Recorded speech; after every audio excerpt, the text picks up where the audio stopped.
Hello friends, आप सभी का हमारे यूट्यूब चैनल में स्वागत है। आज हम डिस्कस करेंगे 2024 जुलाई में पूछा गया पेपर 1 डिस्कस करेंगे। तो आज हम 7 जुलाई 2024 को पूछा गया पेपर डिस्कस करेंगे। ये आपके सामने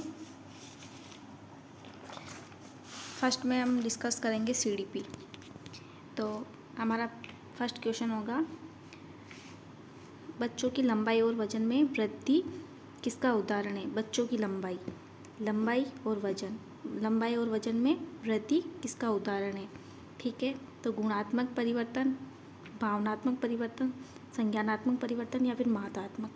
तो वजन और लंबाई दोनों किस में आते हैं, ग्रोथ में आते हैं। किस में आते हैं फ्रेंड, ग्रोथ में।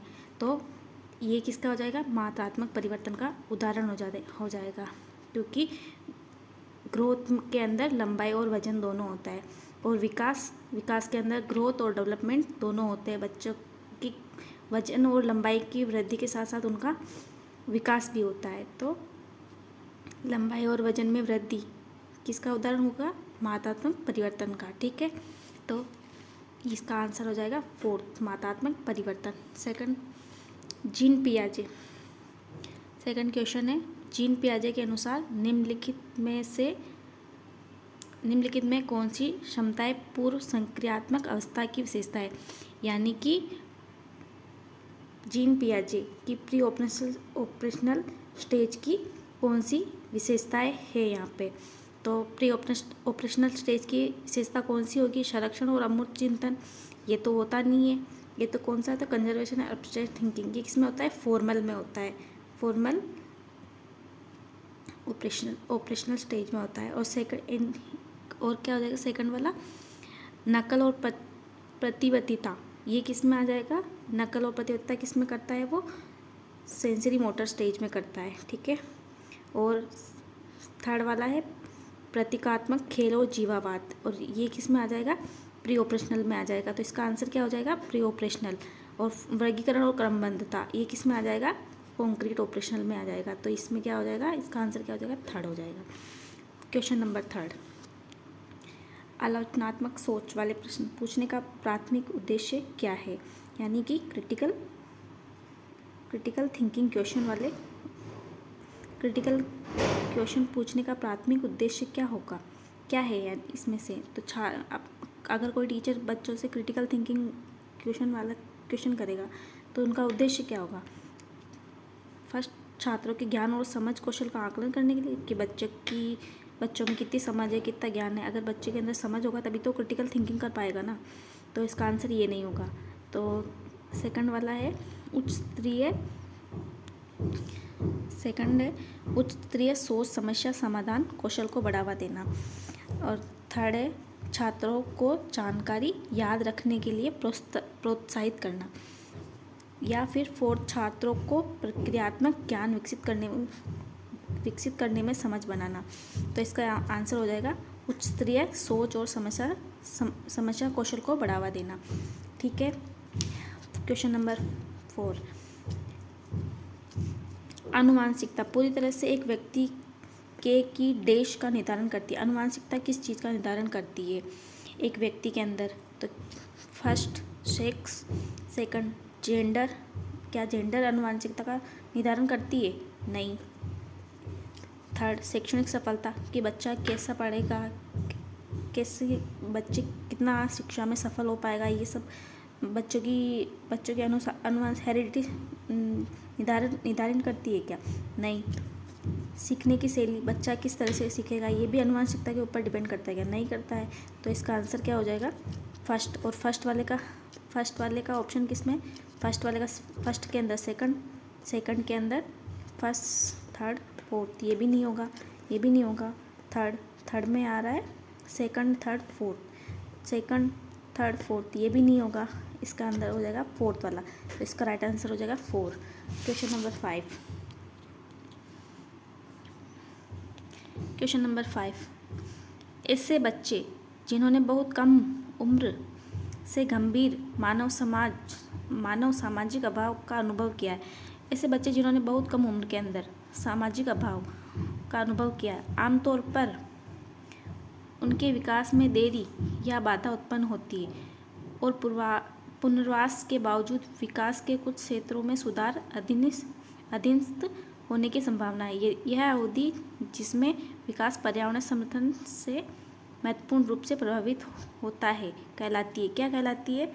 बच्चे के अंदर, अगर बच्चे ने क्या किया है, कम उम्र के अंदर सामाजिक अभाव का अगर उसने अनुभव किया है सामाजिक अभाव, तो उसके विकास में देरी या बाधा उत्पन्न होती है और पुनर्वास के बावजूद विकास के कुछ क्षेत्रों में सुधार वापस उनके सुधार किया जा सकता है। क्या यह अवधि जिसमें विकास पर्यावरण समर्थन से महत्वपूर्ण रूप से प्रभावित होता है? कौन सी अवधि?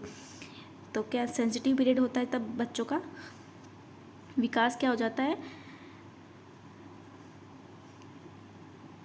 विकास में बाधा आ जाती है। तो इसका सहज काल होगा या फिर मूल काल होगा या निगमात्मक अवधि होगी या फिर सेंसिटिव पीरियड होता है बच्चों का, तब बच्चे के विकास में बाधा आ जाती है। तो इसका आंसर होगा थर्ड।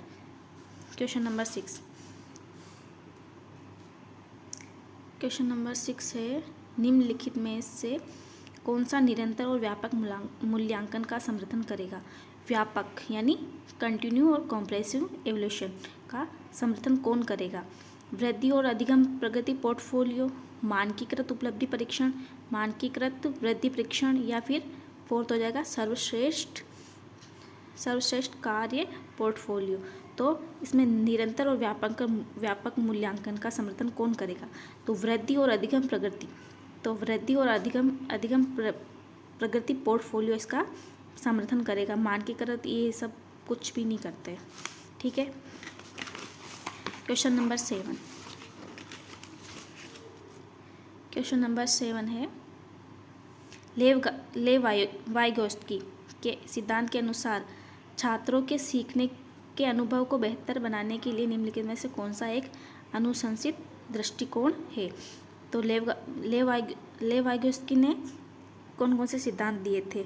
तो उनके बच्चों लेव वाइगोत्स्की ने छात्रों के सीखने के अनुभव को बेहतर बनाने के लिए, यानी कि बच्चे किस प्रकार से अच्छे से सीख कर उसको और उनका अनुभव उसमें बेहतर हो सके, उसके लिए कौन सा दृष्टिकोण सबसे श्रेष्ठ होगा? तो फर्स्ट वाला है छात्रों के वर्तमान स्तर पर। तो छात्रों के वर्तमान स्तर पर आधारित उनको उचित समर्थन और मार्गदर्शन के साथ काम प्रदान करना। सेकंड है छात्रों को कोई सहायता नहीं देना। और फोर्थ है उन्हें अपने दम पर संघर्ष करने के लिए छोड़ देना। ऐसा कुछ भी CDP के अंदर नहीं होता है। और थर्ड, छात्रों को ऐसा काम प्रदान करना जिससे वे व्यक्तिगत रूप से प्रबंधित और पूरा कर सके। ऐसा भी कुछ नहीं होता। छात्रों को ऐसा काम प्रदान करना जो उनकी समझ के वर्तमान स्तर से पूरी तरह से असंबंधित हो। ऐसा भी कुछ नहीं होता है, क्योंकि अगर उनके वर्तमान स्तर से पूरी तरह से असंबंधित है तो फिर वो कैसे क्या करेंगे? तो इसका आंसर हो जाएगा फर्स्ट। Question number 8। शिक्षार्थी अधिगम प्रक्रिया में व्यस्त और सक्रिय रूप से शामिल महसूस करते हैं। यानी कि जो बच्चे होते हैं ना, शिक्षार्थी होते हैं, वो अधिगम प्रक्रिया में व्यस्त और सक्रिय यानी एक्टिव और व्यस्त कब महसूस करेंगे? जब अधिगम कैसा होगा? जब अधिगम का बल दोहराव रटने का होगा। ऐसा कुछ भी CDP के अंदर रटने का काम नहीं होता है। तो रटना जहाँ पे भी आ जाए उसको सबसे पहले कट कर देना। CDP के अंदर रटने का कार्य बिल्कुल भी CDP के अंदर यानी बच्चों को पढ़ाते समय कुछ भी रटने का काम नहीं होता। तो CDP के अंदर रटंत विद्या चलंत नहीं। तो रटना नहीं है बिल्कुल भी। रटने वाला आ जाए उस ऑप्शन को पहले से कट कर देना है। सेकंड वाला है शिक्षार्थियों की सामाजिक भावनात्मक आवश्यकताओं की उपेक्षा करना। नहीं, ऐसा कुछ भी नहीं है। बच्चों की सामाजिक और इनको तो महत्वपूर्ण स्थान देना चाहिए, उपेक्षा नहीं करनी चाहिए। ये भी गलत है। उनके पूर्व ज्ञान को पृथक किया जाता है और नकारा जाता है। ऐसा भी नहीं कि उनके ज्ञान को नकारा नहीं जाना चाहिए, उनके ज्ञान को समर्थन दिया जाना चाहिए। ऑप्शन 4, गतिविधियाँ उनके संदर्भ से संबंधित होती है। ऑप्शन 4 हो जाएगा राइट। ठीक है, ऑप्शन नंबर 4 राइट आंसर होगा। क्वेश्चन नंबर 9, लेवाइगोस्की के अनुसार बच्चे अपने स्वयं के व्यवहार को किस प्रकार नियमित करते हैं। यानी बच्चे अपने, वाइगोस्की ने क्या बताया, बच्चे अपने व्यवहार को किस प्रकार नियमित करेंगे। फर्स्ट, आत्मवाक्य के प्रयोग द्वारा, या फिर संतुलीकरण की प्रक्रिया द्वारा। अपने सिद्धांत में ऐसा तो कोई उन्होंने बताया नहीं था। खुद को पुनर्बलन के उपयोग द्वारा, ऐसा भी कुछ बच्चों ने ऐसा भी वाइगोस्की ने कुछ बताया नहीं था। फोर्थ, अनुकूलन की प्रक्रियाएं द्वारा, ऐसा भी कुछ नहीं बताया था। तो बच्चे क्या करते हैं, इनर स्पीच का यूज़ करके अपने व्यवहार को नियंत्रित करते हैं बच्चे। क्वेश्चन नंबर 10, जागृति को पता चल गया है कि उसका कुत्ता रस्टी एक गोल्डन रिट्रीवर है। जब वह एक और कुत्ते को देखती है जो रस्टी जैसा दिखता है, रस्टी, उसके कुत्ते का नाम क्या है, रस्टी है, जो एक और कुत्ते को देखती है तो उसको क्या लगता है, रस्टी जैसा दिखता है, लेकिन वह अलग नस्ल का है, तो वह उसे भी कुत्ता ही समझती।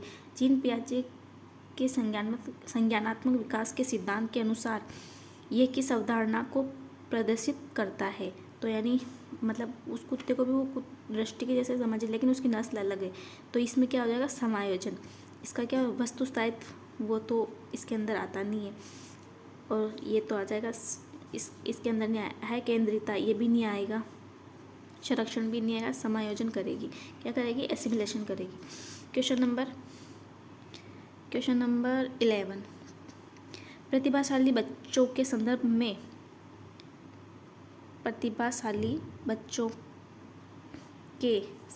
निम्नलिखित में से कौन सा सही है।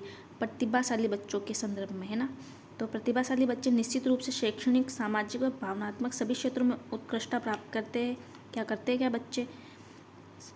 सेकंड, प्रतिभाशाली छात्र हमेशा खुश, लोकप्रिय और अच्छी तरह से समायोजित होते हैं।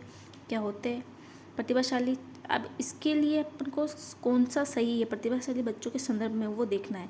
ये तो सारे सही आ रहे हैं एकदम से। प्रतिभाशाली बच्चे लोकप्रिय भी होते हैं, हमेशा खुश भी होते हैं। प्रतिभाशाली छात्र अन्य छात्रों की तुलना में अपेक्षाकृत उन्नत गति से सीखते हैं, ऐसा तो नहीं है, क्रिएटिव बच्चे भी सीखते हैं। प्रतिभाशाली, हाँ मतलब सीखते तो है। प्रतिभाशाली बच्चे सीखने की अक्षमता के जोखिम से मुक्त होते हैं, मतलब सीखने की अक्षमता से जोखिम मुक्त होते नहीं, ऐसा तो कुछ नहीं कहा है, तो इसका राइट आंसर हो जाएगा थर्ड। प्रतिभाशाली छात्र अन्य छात्रों की तुलना में अपेक्षाकृत उन्नत गति से, मतलब कि जो बच्चा प्रतिभाशाली बच्चे होते हैं तो उनके सीखने की थोड़ी स्पीड ज़्यादा ही होती है, तो इसका आंसर हो जाएगा थर्ड। क्वेश्चन नंबर 4, शिक्षकों को बच्चों के साथ काम करते समय लगातार अपने स्वयं के दृष्टिकोण और पूर्वाग्रहों की जांच करनी चाहिए। क्या शिक्षकों को भी मतलब पढ़ाते समय अपने दृष्टिकोण और पूर्वाग्रह, मतलब कि वो क्या सोच रखते हैं या फिर अपने दृष्टिकोण, उनके जो भी विचार होते हैं उनकी भी समय समय पर जांच करनी चाहिए। हाँ बिल्कुल सही है, ऐसा करना चाहिए शिक्षकों भी। और इसका अभिकथन है ना, अभिकथन आजकल क्या है कि अभिकथन और कारण वाले क्वेश्चन बहुत ज़्यादा पूछने लग गए और इसके अंदर फंसाने भी लग गए। तो क्वेश्चन इसका रीज़न, अब इसका रीज़न क्या होगा वो देखना है अपन को। तो समस्या समाधान की प्रक्रिया कार्यात्मक स्थिरता से बाधित है, यानी हाँ ये भी सही है, लेकिन ये इसकी व्याख्या नहीं करता है। अभी शिक्षक आ रहा है, शिक्षक का आ रहा है, वो कहाँ से प्रॉब्लम सॉल्विंग चल रही है, तो ये इसका कारण सही नहीं है। तो इसमें आंसर क्या हो जाएगा, ए और आर दोनों सही है, लेकिन ए आर की व्याख्या नहीं करता। हाँ ये सही है, इसका आंसर ए सही है लेकिन आर गलत है, ये गलत है। ए और आर दोनों गलत है, ये भी गलत है। ए आर दोनों सही है और ए की आर सही व्याख्या करता है, ये भी गलत है, नहीं है। क्वेश्चन नंबर 13, गणित में अपने खराब अंकों के बारे में बात करते हुए अभी कहता है, मुझे अंकों की समझ नहीं है। अभी अपने प्रदर्शन का कारण किसको ठहरा रहा है। अभी कहता है, अब उसके खराब अंक आते हैं, तो अभी कहता है मुझे अंकों की समझ नहीं। अपने प्रदर्शन का कारण किसको ठहरा रहा है, कार्य की कठिनाई, मतलब कार्य कठिन है इसलिए वो बोल रहा है कि कार्य कठिन है, नहीं ऐसा तो कुछ नहीं कर रहा है। कोशिश की कमी, ऐसा भी नहीं बता रहा है। योग्यता का अभाव, हाँ ये बता रहा है कि उसके अंदर मतलब कि मुझे समझ नहीं है, यानी कि मुझे उस चीज़ में योग्यता मेरी नहीं है। इस ऐसा तो कुछ नहीं बोला है उसने, तो इसका राइट आंसर हो जाएगा योग्यता का अभाव, यानी लैक ऑफ एबिलिटी। तो इसका राइट आंसर हो जाएगा थर्ड। Question number 14। शिक्षकों को कक्षा में प्रभावी संज्ञान सुनिश्चित करने के लिए बच्चों को संवेगात्मक सहारा देना चाहिए। शिक्षकों को कक्षा में प्रभावी संज्ञान सुनिश्चित करने के लिए बच्चों को संवेगात्मक सहारा देना चाहिए। संवेग एवं संज्ञान एक दूसरे के जटिल रूप से संबंधित है। हाँ, कारण तो सही है, लेकिन क्या है इसमें, अब इसमें दोनों ही सही है। शिक्षकों को संवेगात्मक रूप से अगर बच्चों को मतलब बच्चों की भावनाओं का अगर शिक्षा सहारा नहीं देगा तो फिर बच्चे उनसे नफरत तो करेंगे ही ना। तो फिर बाद में क्या है, इसका आंसर क्या हो जाएगा, ये दोनों सही है कि एक दूसरे और क्या चीज़ों के केस में ये दोनों स्वतंत्र होते हैं, संज्ञान और संवेग। बाकी CDP में ये एक दूसरे से संबंधित होते हैं। तो ये राइट सही हो जाएगा और ये भी सही है, लेकिन ये दोनों मतलब A की व्याख्या R A की व्याख्या नहीं करता है। तो इसका क्या हो जाएगा, A और R दोनों सही है, लेकिन A R की सही व्याख्या नहीं करता है। A R की व्याख्या कैसे करेगा, ये तो गलत है। सेकंड, A सही है लेकिन R गलत है, ये भी गलत है। A और R दोनों गलत है, ये भी गलत है। तो इसका राइट आंसर हो जाएगा फोर्थ।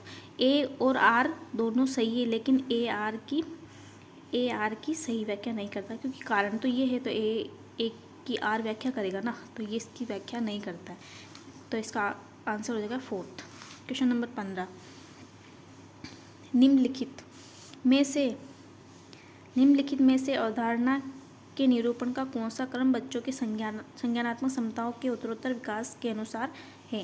अवधारणा के निरूपण, तो अब इसमें क्या हो जाएगा, इसका आंसर छवि आधारित, संकेत आधारित, क्रिया आधारित, या सेकंड संकेत आधारित, क्रिया आधारित, छवि आधारित, थर्ड संकेत आधारित, छवि आधारित, क्रिया आधारित, फोर्थ क्रिया आधारित, छवि आधारित या संकेत आधारित। इसका आंसर हो जाएगा क्रिया आधारित, छवि आधारित और संकेत आधारित, फोर्थ इसका आंसर हो जाएगा। ठीक है। Question number 16। विभिन्न जेंडर के व्यवहार के बारे में पूर्वकल्पित सामान्यीकरण क्या कहलाते हैं। यानी जो जेंडर के व्यवहार के बारे में क्या होता है, पहले से ही समाज मान लेता है, वो ऐसे पूर्वकल्पित सामान्यीकरण क्या कहलाते हैं, तो जेंडर रूढ़िबद्धता कहलाती है। इसके अंदर आ जाए तो हमेशा जेंडर रूढ़िवादिता ही आ जाएगा। इसका ये भी नहीं होगा, ये भी नहीं होगा, ये भी नहीं होगा। इसका आंसर हो जाएगा fourth. Question number 16। Question number 17 है, सॉरी। विविध सांस्कृतिक पृष्ठभूमि से छात्रों की ज़रूरतों को पूरा करने के लिए कक्षा शिक्षण को सांस्कृतिक रूप से उत्तरदायी होना चाहिए। विविध सांस्कृतिक पृष्ठभूमि से मतलब अलग अलग संस्कृति से जो बच्चे आते हैं ना, पृष्ठभूमि से जो बच्चे आते हैं, छात्रों की ज़रूरतों को पूरा करने के लिए कक्षा शिक्षण को सांस्कृतिक रूप से उत्तरदायी होना चाहिए। हाँ, बिल्कुल सही है। कक्षा में क्षमता केवल मानकीकृत पाठ्यचर्या एवं आकलन के द्वारा सुनिश्चित की जाती है। मानकीकृत नहीं, ऐसा तो नहीं होता है। तो इसका क्या हो जाएगा, A सही है लेकिन R गलत है। तो इसमें देखना पड़ेगा अपन को। फर्स्ट वाले में क्या A और R दोनों सही है, लेकिन A R की सही व्याख्या नहीं करता, ये नहीं है। सेकंड वाला A सही है लेकिन R गलत है, ये इसका राइट आंसर हो जाएगा। Second is right answer. Third A R दोनों गलत है, ये भी नहीं है, ये भी नहीं है। तो अपना इसका आंसर हो जाएगा second. Question number 18। Harvard gardener की दी हुई बुद्धि की अवधारणा का निहितार्थ है। हार्वर्ड गार्डनर की बुद्धि की अवधारणा का निहितार्थ क्या होगा इसमें। हार्वर्ड गार्डनर ने बुद्धि कई प्रकार की बताई, लेकिन उन्होंने 8 टाइप की बुद्धि बताई है अपने सिलेबस में। लेकिन कई प्रकार की उन्होंने बताया कि बुद्धि कई प्रकार की होती है। तो फर्स्ट वाला है, अलग अलग आयामों में लोगों की अलग अलग योग्यताएं होती है। हाँ, बिल्कुल सही है, ये इसका आंसर हो जाएगा राइट। बुद्धि का केवल एक ही आयाम होता है, नहीं, ऐसा कुछ नहीं कहा है। बुद्धि केवल प्रयोगात्मक अधिगम से संबंधित है, ऐसा भी कुछ नहीं है। प्रयोग से थोड़ी बुद्धि का वो संबंध है।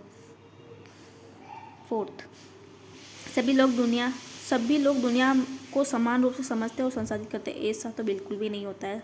हर एक इंसान की बुद्धि अलग अलग होती है और अलग अलग सोचते हैं। तो इसका राइट आंसर हो जाएगा फर्स्ट, अलग अलग आयामों में लोगों की अलग अलग योग्यताएं होती है। क्वेश्चन नंबर 19, दोहराव एवं बारंबार किए जाने वाला व्यवहार किसकी विशिष्ट पहचान है? अधिगमात्मक विकलांगता की, या फिर सेकंड ध्यान न्यूनता attention deficit hyper active disorder? ये तो नहीं आता है, इसमें तो बच्चा उछल कूद करता है ज़्यादा है। और मस्तिष्क पक्षघात की, या फिर स्वलीन कर्म विकार? इसमें इसका आंसर हो जाएगा 4। ये भी नहीं होगा, ये भी नहीं होगा, ये भी नहीं होगा, अधिगम ऐसा कुछ नहीं होगा। स्वलीन कर्म विकार, इसमें क्या करता है बच्चा? बार बार क्या करता है? उसी दोहराव करता है, बार बार उसी वर्ड का या फिर उसी शब्द का बार बार दोहराव करता है, जो कौन सा ऑटिज्म के अंदर आता है, स्वलीन कर्म विकार के अंदर आता है। क्वेश्चन नंबर 20, सामाजिक रचनावादियों के अनुसार अधिगम की प्रक्रिया के बारे में निम्नलिखित में से कौन सा कथन सही है? सामाजिक रचनावादियों के अनुसार अधिगम की प्रक्रिया के बारे में निम्नलिखित में से कौन सा कथन सही है? अधिगम केवल कक्षा या औपचारिक शैक्षिक विन्यास में होता है? नहीं, ऐसा नहीं है। अधिगम एक निष्क्रिय प्रक्रिया है? ऐसा तो नहीं है, ये तो एक्टिव प्रोसेस है जो केवल अवलोकन के माध्यम से होता है? ये भी नहीं है। अधिगम अर्थ निर्माण की एक सामाजिक प्रक्रिया। हाँ, अधिगम तभी संभव होता है तब बच्चा अर्थ ग्रहण कर पाता है। ऑप्शन 4, अधिगम एक व्यक्तिवादी प्रक्रिया है जो अलगाव में होता है? नहीं, ये भी गलत है। तो इसका राइट आंसर होगा 3, अधिगम अर्थ निर्माण की एक सामाजिक प्रक्रिया है। क्वेश्चन नंबर 21, निम्नलिखित में से कौन सा कथन प्रगतिशील शिक्षा में शिक्षक की भूमिका का सबसे अच्छा वर्णन करता है?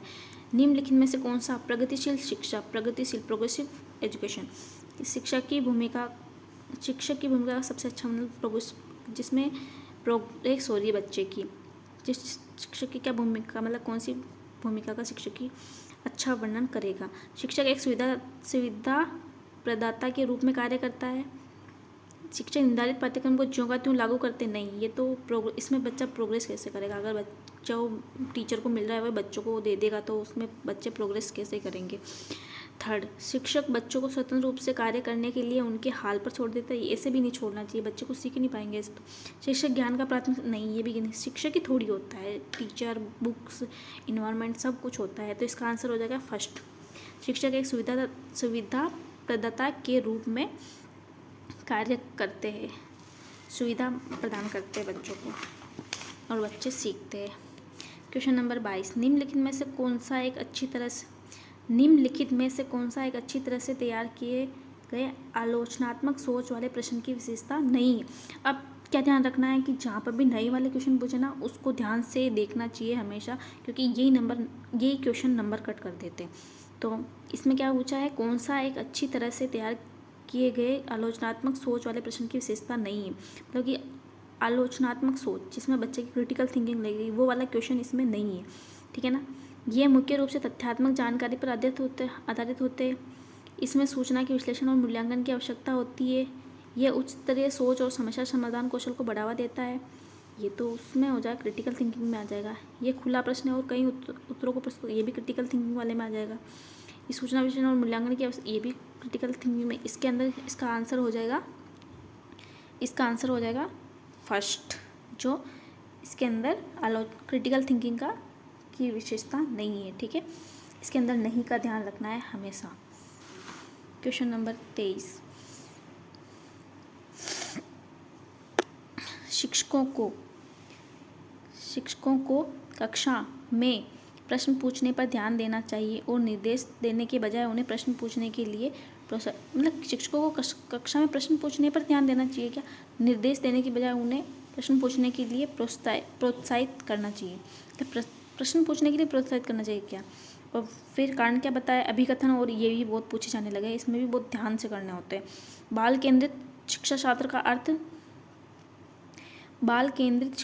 अर्थ है कक्षा में बच्चों की आवाज़ को महत्व देना और उनकी प्रतिभागिता को सुनिश्चित करना। तो अब इसमें ये भी सही है हाँ कि मतलब बच्चों को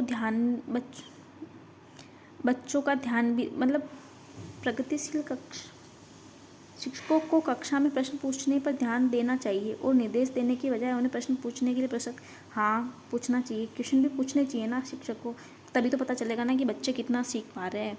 तो इसका राइट आंसर हो जाएगा, राइट आंसर क्या हो जाएगा, इसकी अभिकथन सही है। अब इसका बाल केंद्रित शिक्षा का अर्थ है कक्षा में बच्चों की आवाज़ को हाँ देना चाहिए, बच्चों के बाल के चाइल्ड सेंटर एजुकेशन में बच्चों को ही महत्व दिया जाता है ना, और प्रतिक्रिया को सुनिए हाँ AR दोनों सही है और ये इसकी सही व्याख्या भी करता है। प्रश्न मतलब उनको महत्व दिया जा रहा है ना कक्षा में, बाल केंद्रित बच्चों को महत्व दिया जा रहा है, प्रतिभागिता को उनको सुनिश्चित किया जा रहा है, बच्चों को प्रोत्साहित किया जा रहा है, तो AR दोनों सही है, मतलब AR की व्याख्या भी करता है। AR दोनों सही है लेकिन AR की व्याख्या नहीं करता, ये तो गलत है।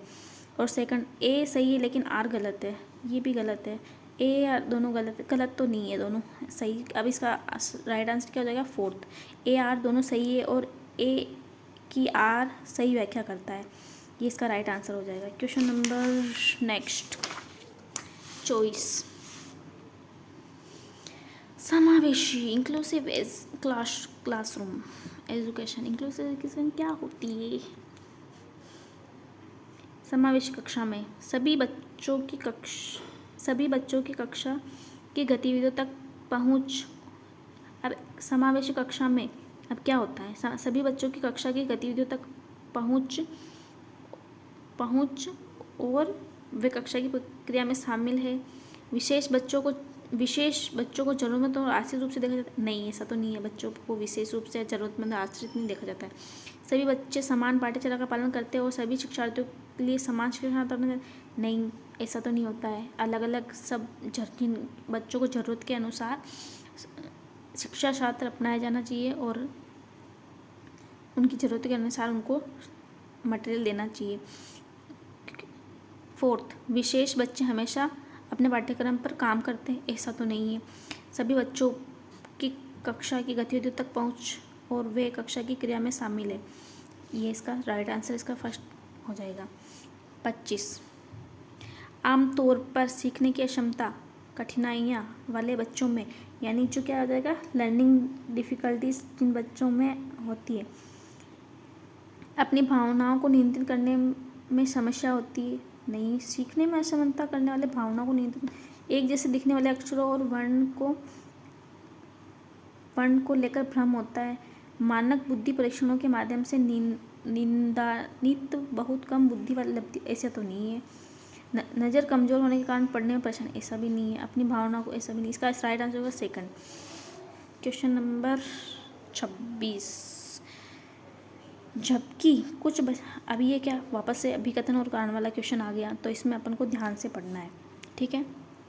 जबकि कुछ बच्चे 12 महीने की उम्र में बड़बड़ाना और 2 शब्दों का वाक्य बोलना शुरू कर देते हैं, अन्य 20 महीने की उम्र तक ऐसा नहीं करते। कुछ बच्चे हाँ, फिर इसका कारण क्या, विकासात्मक प्रतिमान केवल सांकेतिक है और व्यक्तिगत बच्चों का विकास काफ़ी भिन्न हो सकता है।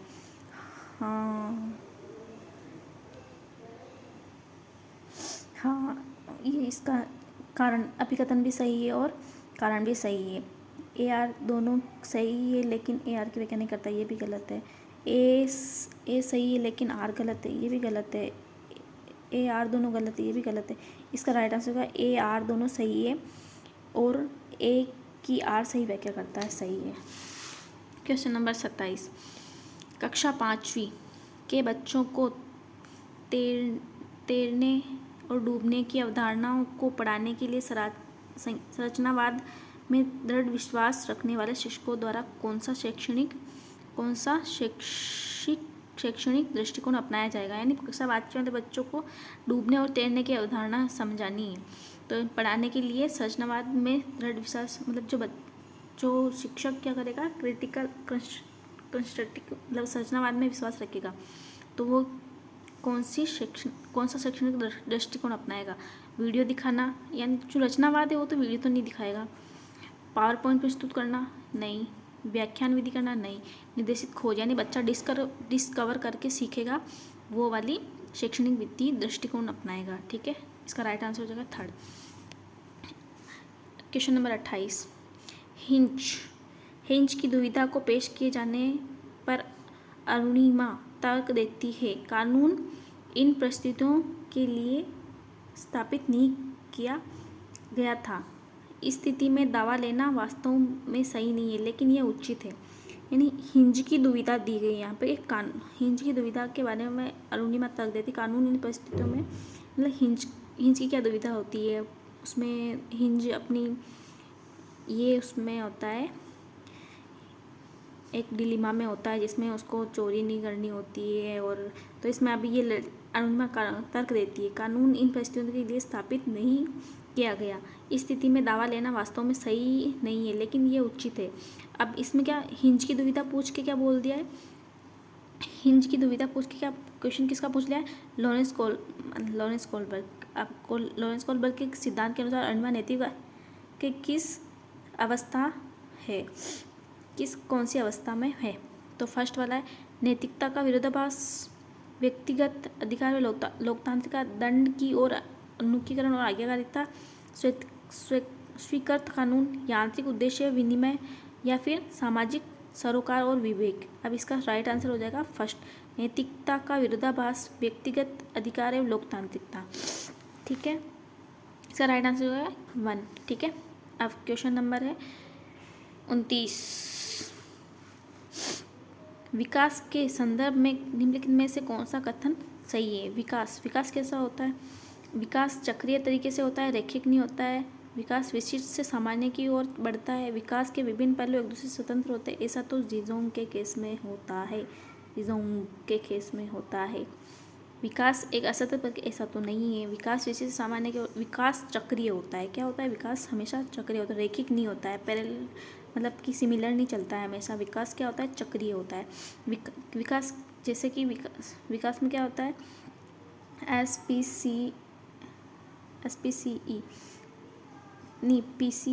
PCSE, फिजिकल कोग्निटिव सोशल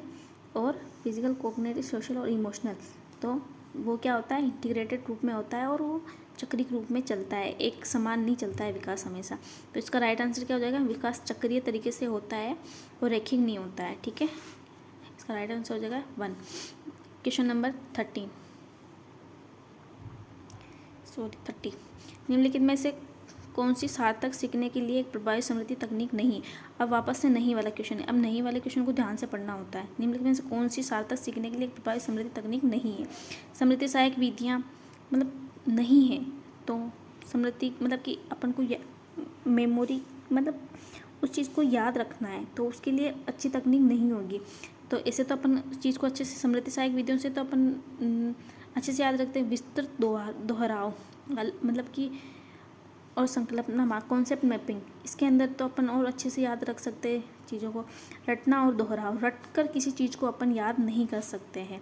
तो इसका राइट आंसर हो जाएगा रटना हो जाएगा, क्योंकि अपन को नहीं पूछा है। अगर अपन को तकनीक कौन सी है तो अपन इसमें ये सब चीज़ें आ सकती थी, लेकिन अभी इसमें नहीं पूछा है तो अपने रटना और दोहराव। तो CDP के 30 क्वेश्चन कंप्लीट हो गए, और ये 2024 का जुलाई वाला लेवल फर्स्ट का के हमने 30 क्वेश्चन कर लिए। Thank you friends.